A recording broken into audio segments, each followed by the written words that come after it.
Hello students, welcome back to our English class 10th का footprint without feet से हम chapter discuss कर रहे थे जिसका नाम था भोली। ठीक है, तो अभी तक इस स्टोरी में हमने देखा कि सुलेखा एक लड़की है, ठीक है, जिसको सब बचपन से किस नाम से बुलाते हैं? भोली नाम से बुलाते हैं।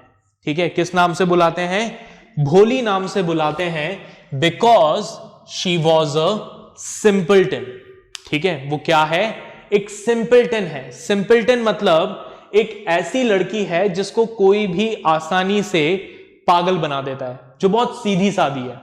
राइट, तो देखें क्या हमने देखा सुलेखा के बारे में। हमने अभी तक इस चैप्टर में पढ़ा that when Sulekha was 10 months old, she had fallen off the cot and perhaps it had damaged some part of her brain. जब सुलेखा 10 महीने की थी तो वो अपने पलंग से नीचे गिर गई सिर के बल, जिस वजह से उसके सिर का शायद कोई पार्ट डैमेज हो गया, और इस वजह से सुलेखा जो थी वो क्या थी? एक स्लो लर्नर थी। ठीक है, she was not like a average student. ठीक है, उसे कोई भी चीज समझने में, सीखने में टाइम लगता था। एट द एज ऑफ 2, जब सुलेखा 2 साल की थी, she was attacked by small pox. ठीक है, सुलेखा को क्या हो गया? स्मॉल पॉक्स हो गया, विच left deep black pock marks on her entire body and face, जिसकी वजह से उसके पूरे फेस पर, उसकी पूरी बॉडी पर पॉक मार्क्स रह गए थे, गहरे काले स्पॉट्स रह गए थे।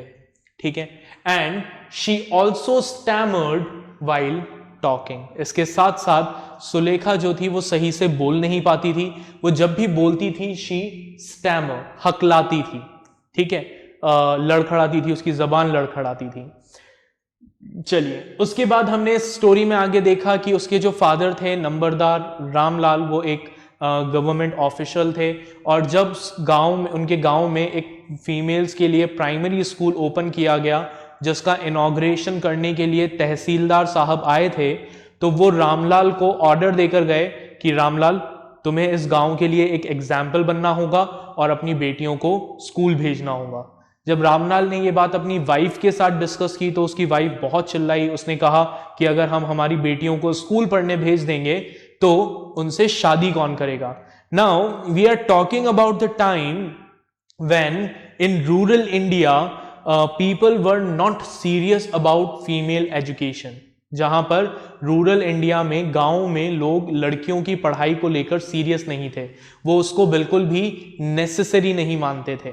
ठीक है, for them female education is a taboo subject, एक निषिद्ध सब्जेक्ट था जिस पर बात भी नहीं की जानी चाहिए थी। तो लेकिन रामलाल को क्योंकि कलेक्टर ने ऑर्डर दिया था, इसलिए वो कलेक्टर के ऑर्डर को इग्नोर भी नहीं कर सकता था। तो रामलाल की वाइफ ने ही उन्हें सजेशन दिया कि हम एक काम करते हैं, भोली को स्कूल भेज देते हैं। उससे क्या होगा? कलेक्टर की बात भी रह जाएगी कि हमने हमारी बेटी को स्कूल भेजा, और भोली की जहां तक बात है, उसकी तो शादी वगैरह के वैसे भी कोई चांस नहीं है, क्योंकि एक तो वो दिमाग से थोड़ी कमजोर है, और दूसरा उसकी पूरी बॉडी और फेस पर पॉक मार्क्स है, तो उसकी शादी के कोई चांस नहीं है। तो वो सुलेखा को कहाँ भेज देते हैं? स्कूल भेज देते हैं। और सुलेखा यानी भोली का स्कूल का जो पहला दिन था वो उसके लिए बहुत ही एक्साइटिंग होता है, उसको बहुत अच्छा लगता है उस स्कूल के टीचर से मिलकर। अब यहां से हम हमारी कहानी को आगे कंटिन्यू करते हैं। अपनी बुक ओपन करें, पेज नंबर 58 निकालें और मेरे साथ रीड करें। Thus the years passed. ठीक है, साल निकलते गए। The village became a small town. वो गांव एक छोटा शहर बन गया। The little primary school became a high school. वो जो गर्ल्स के लिए प्राइमरी स्कूल ओपन किया गया था, वो प्राइमरी स्कूल हाई स्कूल बन गया।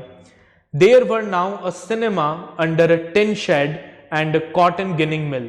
ठीक है, अब उस गांव में एक सिनेमा भी ओपन हो चुका था। ठीक है, एक कॉटन गिनिंग मिल भी लग चुकी थी, जहां पर कपास यानी जो रुई होती है, कॉटन होती है, उसके बीजों से कॉटन को अलग किया जाता है। The mail train begin to stop at their railway station, और वो टाउन इतना बड़ा हो गया कि उनके टाउन में जो स्टेशन था वहां पर ट्रेन भी रुकने लगी। पहले तो उस गांव को इग्नोर करके निकल जाती थी। वन नाइट आफ्टर डिनर, अब एक रात खाना खाने के बाद, Ramlal said to his wife, Ramlal ने अपनी वाइफ से कहा, then shall I accept Bishambar's proposal, क्या मैं बिशंबर के प्रपोजल को एक्सेप्ट कर लूं? Yes certainly his wife said, तो रामलाल की वाइफ ने कहा हाँ हाँ बिल्कुल, सोचो भी मत इस बारे में, एक्सेप्ट कर लो। अब ये कौन से प्रपोजल के बारे में बात कर रहे हैं वो अभी हमें कुछ ही देर में पता लगेगा। Bholi will be lucky to get such a well to do bridegroom, ठीक है, रामलाल की वाइफ कहती है कि भोली बहुत किस्मत वाली होगी कि उसे बिशंबर के जैसा शादी के लिए लड़का मिलेगा। A big shop, a house of his own, and I hear several thousands in bank, उसके पास अपनी बड़ी सी दुकान है, खुद का घर है, और मैंने तो ये भी सुना है कि उनके बैंक में हजारों रुपए पड़े हैं। इतना पैसे वाला लड़का है तो इससे अच्छा लड़का हमें भोली के लिए मिल ही नहीं सकता। Moreover he is not asking for any dowry, और उससे भी बड़ी बात वो हमसे कोई दहेज भी नहीं मांग रहा, ठीक है, तो ये तो बहुत अच्छी बात है, तुम्हें सोचना ही नहीं चाहिए, तुरंत हाँ कह देनी चाहिए, ठीक है। तो यहां पर क्या हुआ, बिशंबर नाम का एक बंदा है, उसने भोली से शादी करने का प्रपोजल दिया रामलाल को। अब आगे देखते हैं। That's right, but he is not so young, you know, almost the same age as I am, and he also limps. अब रामलाल कहता है कि ये तो ठीक है लेकिन वो यंग नहीं है, ठीक है, लगभग मेरी उम्र का है, और इसके साथ साथ वो एक पैर से लंगड़ाता भी है, ठीक है, प्रॉपरली चल नहीं पाता है। Moreover the children from his first wife are quite grown up, साथ ही साथ जो उसकी पहली बीवी से जो उसके बच्चे थे वो काफी बड़े हो चुके हैं, ठीक है, तो भोली और उन बच्चों की एज में भी बहुत कम डिफरेंस है। तो रामलाल की वाइफ कहती है, so what does it matter, कि इससे क्या फर्क पड़ता है? हिज वाइफ रिप्लाई, 45 और 50 it is no great age for man, 45-50 आदमी के लिए कोई बड़ी उम्र नहीं है। We are lucky that he is from another village and does not know about her pock marks and her lack of sense, ये तो शुक्र मनाओ कि वो दूसरे गांव का है, उसको ये नहीं पता कि भोली के फेस पे कितने सारे पॉक मार्क्स हैं और भोली जो है वो थोड़ी मंद बुद्धि है। If we don't accept this proposal she may remain unmarried all her life, अगर हमने इस बिशंबर के ऑफर को रिजेक्ट कर दिया तो फिर शायद भोली जिंदगी भर कंवारी ही रहेगी। Yes but I wonder what भोली विल से, रामलाल कहते हैं कि हाँ तुम्हारी बात तो सही है, बट मुझे समझ में नहीं आ रहा, पता नहीं भोली क्या कहेगी इस बारे में। What will that witless one say? She is like a dumb cow, तो रामलाल की वाइफ कहती है कि वो बेवकूफ लड़की क्या बोलेगी, वो तो एक सीधी गाय की तरह है, उसको जहां बांध दोगे बन जाएगी, ठीक है, जहां हम उसकी शादी तय करेंगे वहां वो शादी कर लेगी। Maybe you are right muttered Ramlal, Ramlal ने कहा शायद तुम सही कह रही हो। In the other corner of the courtyard, अब उस आंगन के दूसरे कॉर्नर में भोली ले अवेक ऑन हर कोट, भोली अपने बिस्तर पे लेटी हुई थी, उसको नींद नहीं आ रही थी, वो जाग रही थी। Listening to her parents whispered conversation, अपने पेरेंट्स की बातों को सुन रही थी। Bishambar Nath was a well to do grocer, ये जो बिशंबर नाथ था ये एक काफी पैसे वाला ग्रॉसर था, ठीक है। He came with a big party of friends and relations with him for the wedding, अब शादी तय हो गई और वो शादी के लिए एक लंबी चौड़ी बारात लेकर आया। A brass band playing a popular tune from an Indian film headed the procession, एक बैंड बाजे के साथ आया, ठीक है, एक बैंड बज रहा था, ठीक है, और वो बैंड क्या कर रहा था, पॉपुलर हिंदी फिल्म्स के गाने बजा रहा था बारात के आगे आगे। With the bride groom riding a decorated horse, और उस बैंड के पीछे जो दूल्हा था वो एक सजे हुए घोड़े के ऊपर बैठकर आ रहा था। Ramlal was overjoyed to see such pomp and splendour, अब रामलाल ने जब ये शानो शौकत देखी तो वो बड़ा खुश हुआ कि मेरी बेटी का कितने अमीर घर में रिश्ता हुआ है। He had never dreamt that his fourth daughter would have such a grand wedding. उसने सोचा भी नहीं था कि उसकी जो चौथी डॉटर थी यानी भोली, ठीक है, वो भी कैसी, जो थोड़ी मंदबुद्धि थी, जिसको जो दिखने में अच्छी नहीं थी, उसकी इतनी जोरदार शादी होगी। Bholi's Elder sisters who had come for the occasion were envious of her luck. अब भोली की जो बड़ी बहनें थी जो शादी में आई थी, वो भी भोली की किस्मत को देखकर भोली से जल रही थी कि यार इसकी किस्मत बहुत सही है। When the auspicious moment came, the priest said, "Bring the bride." अब जब शादी का मुहूर्त का समय हुआ, तो पंडित ने कहा दुल्हन को बुलाइए। भोली, clad in a red silken bridal dress, was led to the bride's place near the sacred fire. भोली, जिसने लाल सिल्क की ब्राइडल ड्रेस पहनी हुई थी, उसको शादी के मंडप में लाया गया, ठीक है। Garland the bride, one of his friend prompted बिशंबरनाथ। अब बिशंबरनाथ के एक फ्रेंड ने कहा कि भाई दुल्हन को माला पहनाओ। The bridegroom lifted the garland of yellow marigold।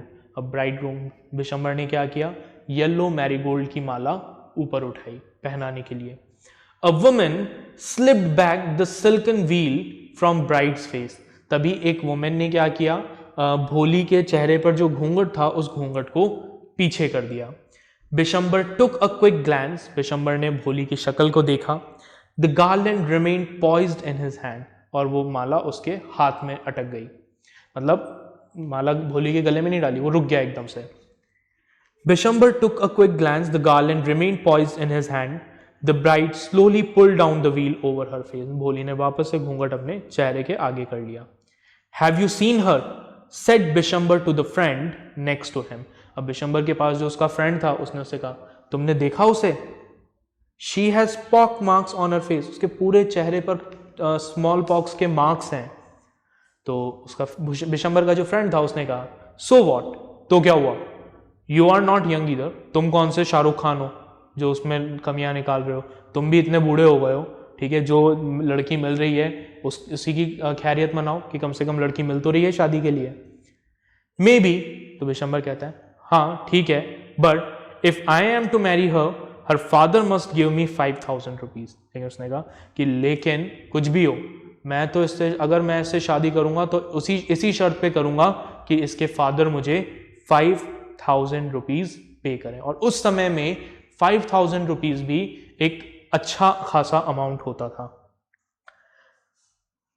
तो नो 5000।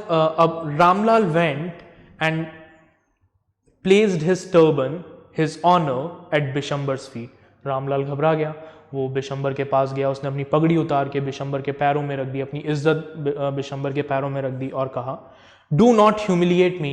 मुझे इस तरीके से शर्मिंदा मत करो। टेक 2000 रुपीज, 2000 रुपए ले लो। नो 5000 और we go back, keep your daughter. और बिशंबर ने कहा कि नहीं, 5000 रुपए दो वरना अपनी बेटी को अपने पास रखो, हम वापस जा रहे हैं। Be a little considerate please. Ramlal ने कहा कि थोड़ा तो सोचिए। If you go back I can never show my face in the village. कि अगर आप चले जाएंगे इस तरीके से शादी को बीच में छोड़कर, तो मैं कभी भी गांव वालों को अपना चेहरा नहीं दिखा पाऊंगा, मेरी बेइज्जती हो जाएगी।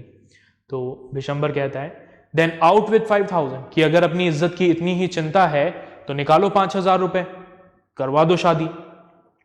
Tears streaming down his face, Ramlal went in. आंखों से आंसू बहाते हुए रामलाल अंदर गया। Open the safe, safe open किया and counted out the notes. पैसे गिनकर बाहर निकाले। He place the bundle at the bridegroom's feet. और वो नोट का बंडल बिशंबर के पैरों में रख दिया। On Bishambar's greedy face appeared a triumphant smile. ठीक है, बिशंबर का जो लालच से भरा हुआ चेहरा था उस पर एक विक्टोरियस स्माइल आ गई कि जीत गया, मेरी बात मान ली गई। He had gambled and won. उसने एक जुआ खेला था, ठीक है, उम्मीद थोड़ी थी कि पैसे मिल ही जाएंगे, हो सकता है वापस जाना पड़ता, बट उसने जुआ खेला और वो जीत गया। Give me the garland, he announce. उसने कहा कि हाँ अब लाओ वरमाला, अब पहनाते हैं वरमाला। Once again the veil was slipped back from the bride's face एक बार फिर से वो घूंघट भोली के चेहरे से हट गया, but this time her eyes were not downcast. लेकिन इस बार, पहले तो भोली ने नजरें झुका रखी थी, बट इस बार भोली की नजरें झुकी हुई नहीं थी। She was looking up, looking straight at her prospective husband. वो बिल्कुल सीधे बिशंबर की आंखों में आंखें डालकर देख रही थी, उसे घूर रही थी। And in her eyes there was neither anger nor hate. और भोली की नजरों में ना तो नफरत थी ना गुस्सा था, सिर्फ क्या था? Cold contempt. कोल्ड कंटेम्प्ट मतलब disrespect. Bishambar raise the garland to place is round the bride's neck. Bishambar ने माला उठाई, ठीक है, भोली के गले में डालने के लिए। But before he could do so, लेकिन इससे पहले वो ऐसा कुछ कर पाता, Bholi's hand struck out like a streak of lightning. बिजली की तेजी से भोली का हाथ आगे बढ़ा and the garland was flung into the fire. और वो माला उछलकर बिशंबर के हाथ से छूटकर हवन कुंड में गिर गई। She got up and through away the wheel. भोली खड़ी हो गई, उसने वो घूंघट फेंक दिया एक तरफ, ठीक है। पिताजी, सेड भोली इन अ क्लियर लाउड वॉइस। उसने बिल्कुल साफ तेज आवाज में कहा, पिताजी। And her father, mother, sister, brother, relation and neighbours were startled to hear her speak without even the slightest stammer। और वहां पर जितने भी लोग थे, उसके फादर, मदर, भाई, बहन, सब लोग ये देखकर हैरान रह गए कि भोली बिना अटके, बिना स्टैमर करे इतना साफ बोल रही थी। क्या कहा उसने? पिताजी, टेक बैक योर मनी। आपके पैसे वापस ले लीजिए। I am not going to marry this man. मैं इस आदमी से शादी नहीं करूंगी। Ramlal was thunderstruck. अब रामलाल पे जैसे बिजली गिर गई। The guest begin to whisper. अब लोगों की तो काम होता है खुसर फुसर करने का, तो सारे लोग जो थे वो वहां पे खुसर फुसर करने लगे। सो शेमलेस, कितनी बदतमीज लड़की है। सो अगली एंड सो शेमलेस, कितनी अगली है और कितनी बदतमीजी से बात कर रही है। Bholi, are you crazy? Shouted Ramlal. Ramlal ने कहा, भोली, पागल तो नहीं हो गई हो तुम?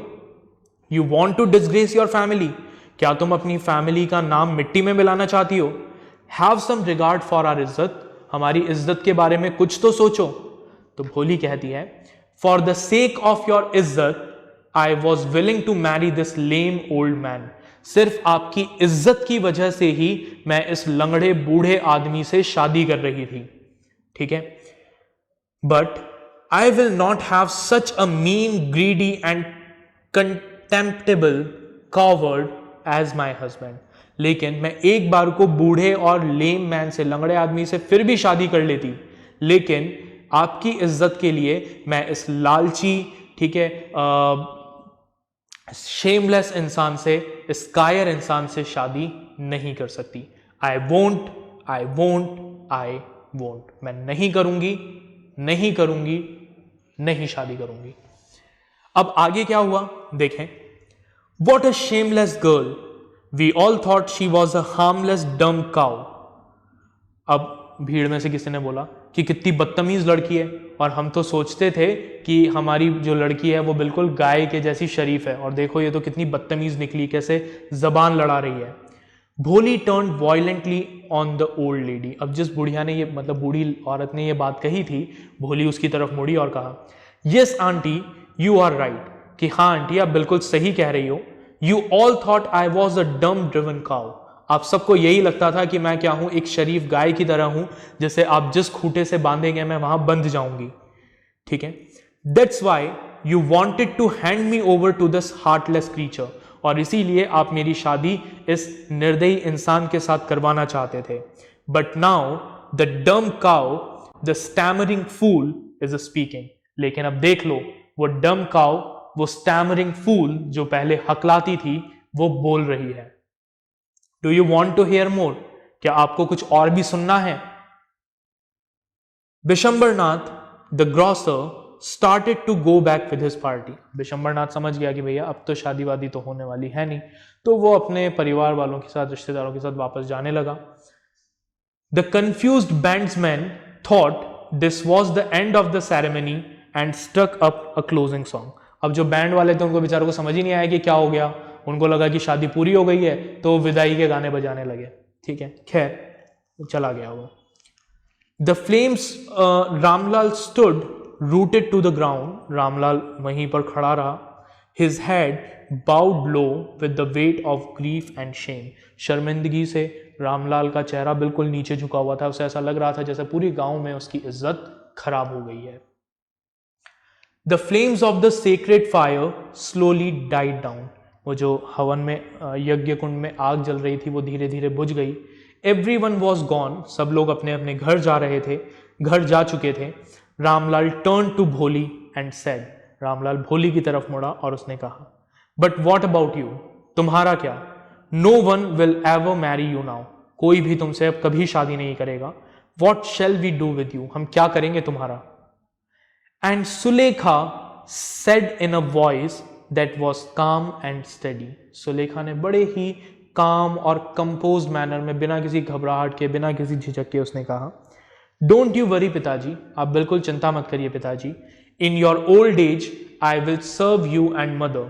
आपके बुढ़ापे में मैं आपकी और माँ की सेवा करूंगी.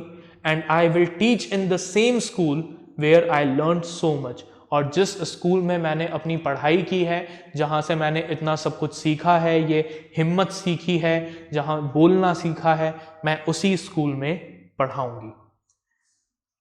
Isn't that right, madam?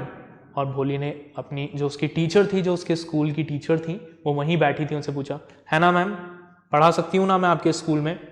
The teacher had all along stood in a corner watching the drama. इस पूरे ड्रामा में टीचर जो थी वो साइड में खड़े होकर ये सब कुछ शांति से देख रही थी. और उन्होंने कहा, यस भोली, ऑफ कोर्स. उन्होंने कहा, हाँ हाँ भोली, बिल्कुल. She replied. And in her smiling eyes was the light of a deep satisfaction. और उनकी स्माइलिंग आईज में एक सेटिस्फैक्शन था, एक डीप सेटिस्फैक्शन.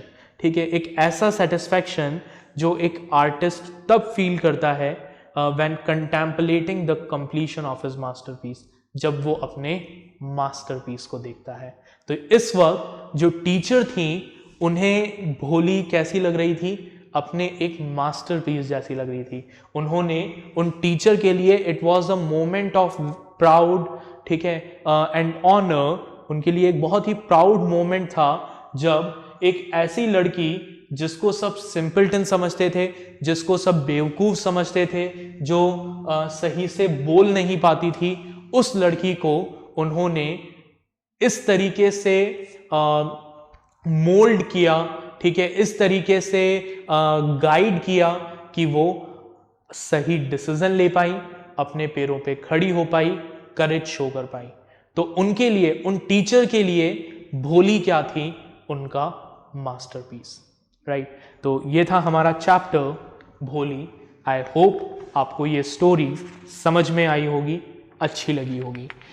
इसके कुछ क्वेश्चंस पीछे दिए हुए हैं, ठीक है. इन क्वेश्चंस को आप एक बार प्रैक्टिस कर लीजिएगा. एक बार हम ब्रीफ में देख लेते हैं.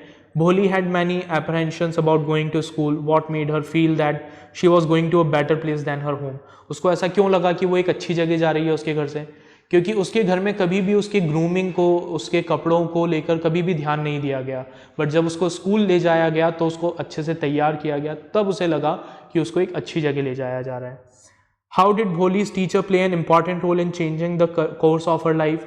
उन टीचर के मिलने से पहले भोली को कभी भी अपने ऊपर भरोसा ही नहीं था.